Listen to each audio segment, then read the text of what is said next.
Okay, make sure you have turned to 8.6 notes. We're switching over to volume. What do you notice that is different than what we've been doing? Look at the shapes. What do you notice that is different? It's 3. Okay, so it's 3-dimensional versus 2-dimensional. So instead of it being a flat piece of paper, it's now going to be a box or a cube. Okay? And so what we're going to do is instead of finding out how many squares we can fit on the side, we're going to see how many cubes we can fill the box up or the shape up with. Okay? So notice the formula is going to be different, obviously, because we're now doing volume. So instead of saying A equals, we're now going to say V equals. So let's look here. The first thing I'm going to do is write down my formula. V equals, and if it's for a rectangular prism, the formula is length times width times height. Okay, now to find the length, the width, and the height, first of all, when I find length and width, I'm just going to look at that front base. So I look here and I see it's 26 for the length. And then my width is 13 because I'm just looking at the shape of the front base. So like this. Okay, so it's 26 times 13. And then sometimes I might have to think, oh, if I tipped this up on its side, what would be the height?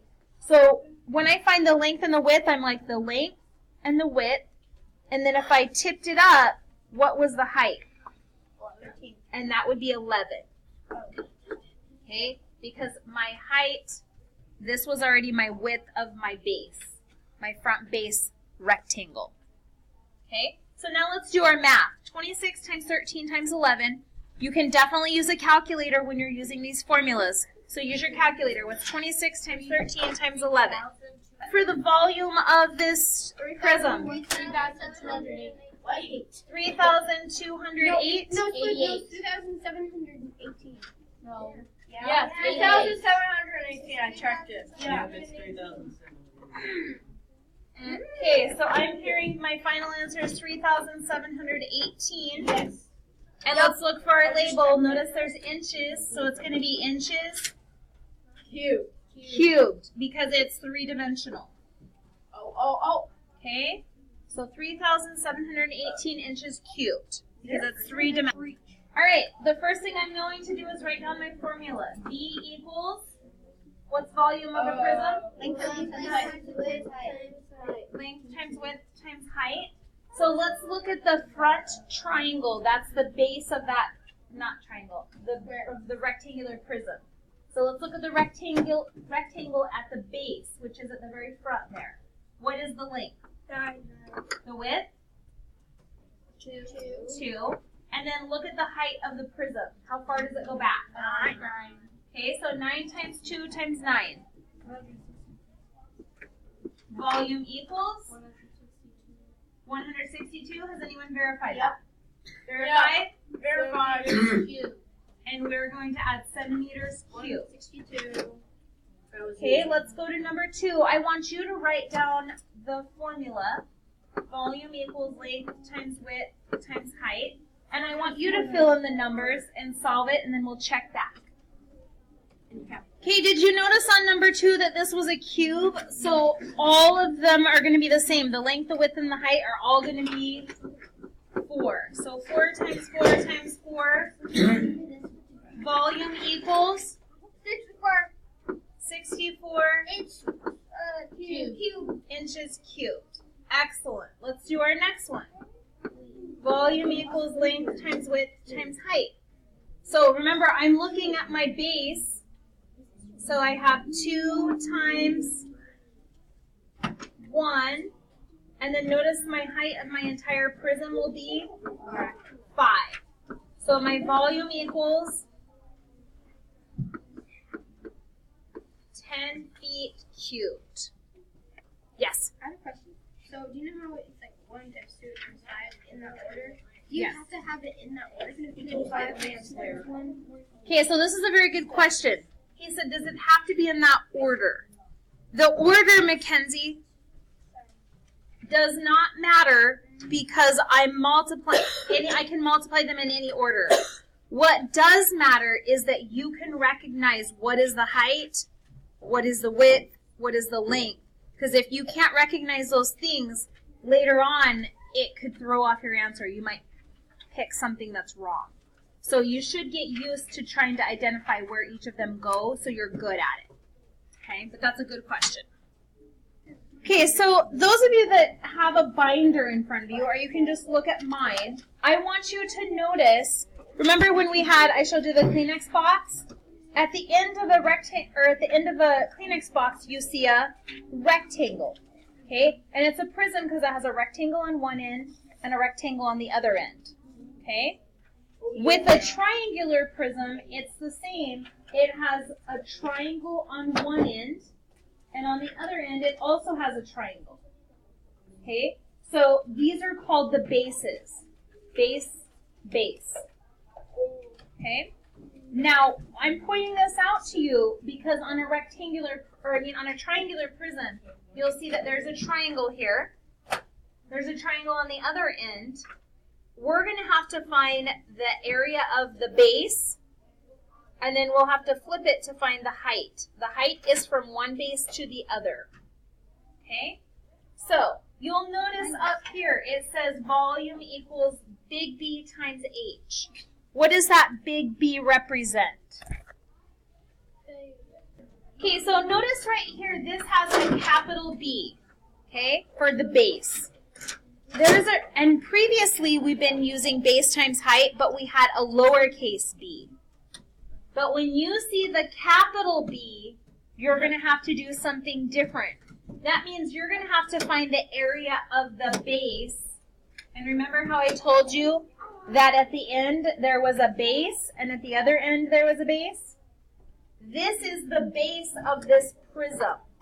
So they want you to find the area of that prism, or area of that base of the prism, and then times it by the height.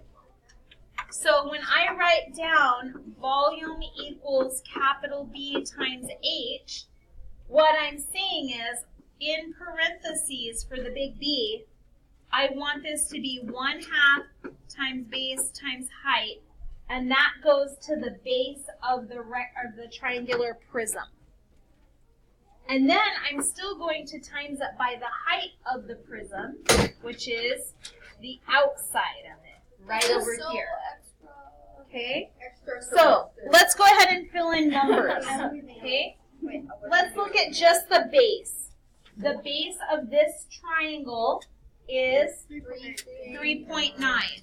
So I'm going to have 0.5 times 3.9 times, what is the height of this base triangle? 1.3. And put that in parentheses. And then what is the height of this prism? 4. So I'm going to times it by 4. So notice I'm going to do what's on the parentheses first. Then I'll times it by 4. Go ahead and do that math. Notice when I times 0.5 times 3.9 times 1.3, I ended up with 2.535, and I'm still going to need to drop down what was on the outside of the parentheses times 4.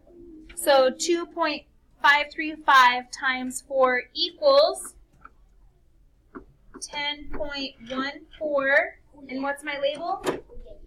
Meters cubed, because this is 3-dimensional. Remember, this is 3-dimensional. Okay, on number 4, let's write down our formula. Volume equals capital B times H. Remember, capital B is in parentheses, and you're going to go 1/2 times, what's the base of this triangle? 9. It's 9. And what is the height of the base triangle? 6 times the height of the entire prism. And yeah, you could go ahead and write 0.5 here instead. You could write either one. Okay? And something I want you to notice is that when I rewrote this, I didn't write that formula. I just filled the numbers in because I figured at this point, you're probably very good at recognizing what is the base, what is the height, Okay, so do your math. What is 0.5 times 9 times 6? 27, is that verified? Yes. Okay, so I have my 27 and bring down my 13. So now do your math. What's 27 times 13? 351. 351, is that verified? Yes. Meters. 300 Cubed. And notice, bring down your volume. Volume equals 351 meters Squared. cubed. Remember, we're cubed because it's three-dimensional. Three-dimensional. Okay, what I want you to do on 5 and 6 is to write down your formula, fill in the numbers, and then we'll check the answers. Because sometimes the toughest part is for you to figure out where does each number go. Okay, so do that right now. Okay, so for our big B, we're going for that 1/2 times base times height. So 0.5 times, and remember, I'm looking at this base triangle. So the base was 8, and the height of the base triangle is 4. And then the height of the overall prism is 20. Okay, so 0.5 times 8 times 4 is 16, and then drop down your times 20. 16 times 20? 320 feet cubed. I'm sorry, that should be V equals. I see 80. Okay, let's look at our next one. V equals capital B times H. Remember, my capital B is I'm going to find the area of these base triangles. So notice this is the base triangle, and this is the base triangle, and then the height is connecting those two together. Okay, question? If you do BH, it's the same thing as B times H. Because any math, two variables next to each other equals. Yeah, anytime you see two variables next to each other, that's multiplication. Okay? Alright, so my big B is 1/2 times base times height. So 1/2 is 0.5 times, what is the base of this triangle right here? 25 times, what is the height? 10. And then parentheses, what is the height from one base to the next base? 20. Okay, so now you're going to do your math. 0.5 times 25 times 10. 25 times 10 is 250 times 0.5 would be 125 times 20. Okay, and my volume is going to equal 2,500. Is that verified? Yes. And who knows this label? Can you read it in math language? Meters cubed. No, I got a D in front of it. Decimeter. Decimeters cubed. Okay. All right. You are now ready to do your check it out. After you show me your check it out, you can start your homework. Okay, so you'll notice on the first one, this was a rectangular prism, so it was length times width times height.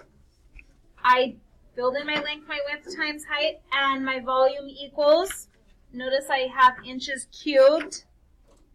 Down on my triangular prism, remember, for my capital B, I had to find the area of this base triangle. So that's how I got 1/2 times base times height. And then on the outside, from one base to the other was the height, so I times it by 9. And that's how I ended up with 54 meters cubed. Don't forget the cubed, it's three-dimensional.